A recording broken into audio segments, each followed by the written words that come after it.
Welcome back to the channel. Today I'm going to be telling you everything you need to know about Memoriam on MetaQuest 3. Now this game is available on MetaQuest 2 as well, and it's been a long time since I've burned through so many Bobo VR batteries. I've gone through at least 9 different batteries playing this over the last 3 days. And if I was to sum up what Memoriam is, this is a old school style horror first person shooter, which I really like. These guys are clearly taking a lot of inspiration from Dead Space, but to my surprise, the more of the game I played, there was other games that they've obviously taken some inspiration from, like Resident Evil 3, because throughout the game at certain points you're chased by a giant cyborg. You'll also be climbing through lots of different vents, very similar to Alien Isolation. At least that's the vibe I was getting. And with the variety of weapons, I actually felt like I was playing Doom. Now I want to kick off this by talking about the story, because for me this was probably the one thing that kept me wanting to play the game. I think the story is actually excellent, and if you haven't seen any of my other new VR games videos, you basically wake up from hypersleep after like a long journey, and everyone on the ship is infected by something called ichor.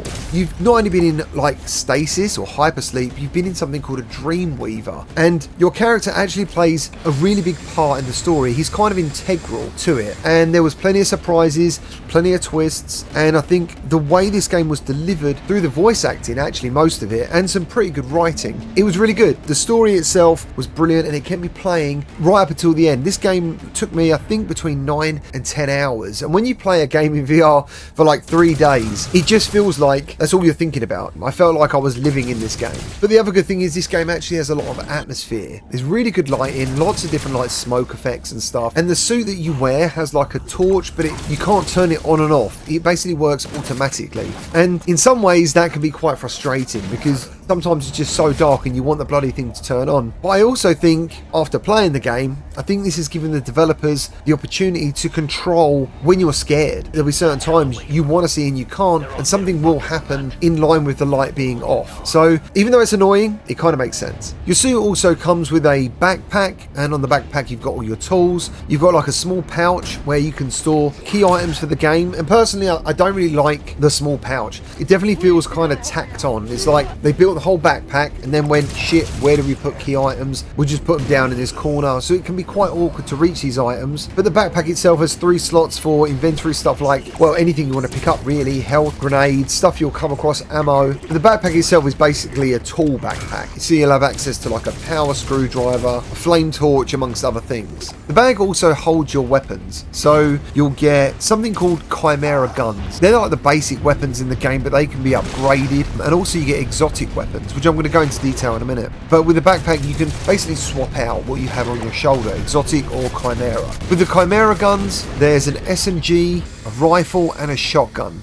Personally, I managed to upgrade the SMG to level 3 and the shotgun to level 3 with the rifle to level 2. The shotgun was absolutely brilliant. It's actually my favourite gun in the game, but unfortunately you also get a pistol and it's got infinite ammo, but it takes a long time to charge, at least in the beginning, because it does get upgraded with the story. And what I found was I was using this pistol far more than I kind of wanted to. Sometimes I'd get through a whole chapter and I'd kind of regret not using my exotic gun more or my chimera gun more. So I think there was a bit of a balancing issue there when it comes to getting players to use different weapons. There's also 4 exotic weapons. There's like a pulse rifle, or more of a rail gun. There's an electric gun. There's a double barrel shotgun, which definitely makes this game feel like a Doom game. And there's one more which I'm not going to tell you about because that'll ruin it. And as you go through the game, you'll find these 2 ammo types spread about, or you can buy them from a vendor. So a lot of this game is going around searching for currency, ammo, voice logs, notes, because you're going to need to basically go through a lot of these notes to get passwords. I really liked that. Now before I move on to some of the negatives, we need to talk about the graphics. This game has clearly been built for Quest 2, and I don't think there's any Quest 3 enhancements as yet. I do believe if you've got Quest Optimizer, I think I heard the developers say that there's going to be a profile from Memoriam where you can squeeze more out of the game, but currently I think there's some low textures and some general like world jank that I think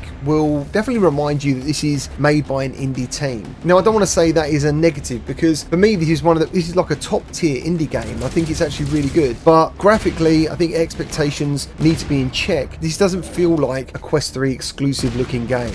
I think the weapons look good, I think there's some really nice reflections, and the world itself is like covered in like an infection which sometimes grows and you hear it kind of gurgling away. So there's lots of good things going on, and there's also loads of stuff you can interact with as well. I feel bad for putting down the graphics because the game changes on chapters. You can play a certain level and think this game looks great, and then you play another level and think, oh, it doesn't look as good in this one. I don't know why that is. Overall, I think the presentation is good, but I don't think it's excellent. I don't think it's up to the standard of like a Quest 3 exclusive. Another thing I want to mention is there is a bit of corridor fatigue, and by that I mean a lot of the chapters do look different. There's like a home area you'll visit quite often, but to reach different areas you end up getting like a train, just like Dead Space. Like, you can't help but think about Dead Space when you play this, and all the areas do look different. But unfortunately, especially towards the end of the game, there was at least 3 chapters that felt more like filler. They're only about 10 minutes each really, and there's obviously a lot of chapters that takes 9 hours, but there's definitely 3 or 4 that I don't think really needed to be there. They didn't add much to the story, and sometimes it just felt like I was playing the same level in reverse. There's also some jank as well, like your hands get caught up in some items. Grabbing is hit and miss. This game uses like a gravity glove kind of grab system, plus you can just physically pick up items, but sometimes that got a bit confused. And the tablet, at least in my build, wasn't quite finished. When you looked at the map, the objectives weren't shown, so sometimes I did get a bit lost, which wasn't a bad thing. I didn't mind getting lost in this game actually. Sometimes it meant that I picked up items that I'd missed previously, so I'm fully expecting at least the tablet to be updated for when the game is released, because there was clearly just some icons floating in space that shouldn't have been there. But the real negative of this game, and it's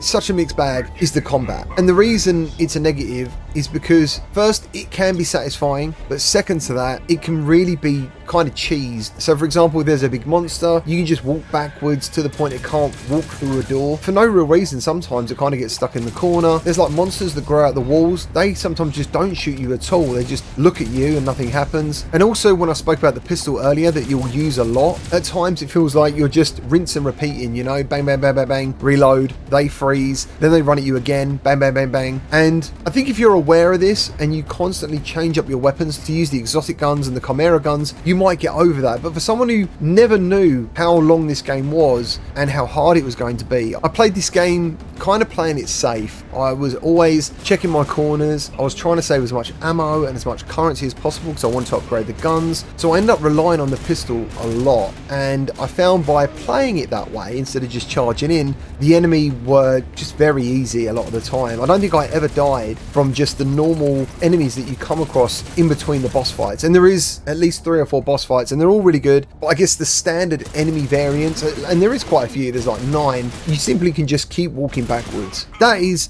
what I would say is the biggest negative of this game, and it's a real shame because I really loved the story. There's also a character, like a cowboy character, you go to a bar and he's got like side quests, so you go on these side quests to get these bottles of alcohol for him, and in return he gives you a reward. There's so much I like about this game, but there's also a little bit of me that is like, damn, I wish they had a little bit more time to cook. The combat is fun, but it's also the weakest part of the game. So as I said, the game is 9 to 10 hours in length. There is 2, I believe, maybe, I don't know if there's more, but there's definitely 2 different endings, and overall it's a great story. I really enjoyed it. There's lots of interactions. You can just like turn taps on, you can just mess around with stuff, and I think sometimes games can look really good, but also if you can't interact with anything, that can feel unimmersive. So I think you've got good graphics, great story, good weapons, lots of things to collect, lots of things to do, lots of shooting to do, but unfortunately the combat is the weakest part of the game at this time. I don't know whether they're going to update it or not closer to the release, which I think is tomorrow, but as it is right now, I do give it a buy recommendation. There's no way I would have played a game for 9 to 10 hours if I wasn't enjoying myself, because I think Quest needs games like this. We haven't got enough games that you can actually sink your teeth into, sink lots of time into, with good characters, a good story. Like, we need these type of games. So yeah, I do give it a buy recommendation overall, and I hope this video helps you make that decision. If it does, remember to leave a like, subscribe for more VR content, and I'll see you on the next one.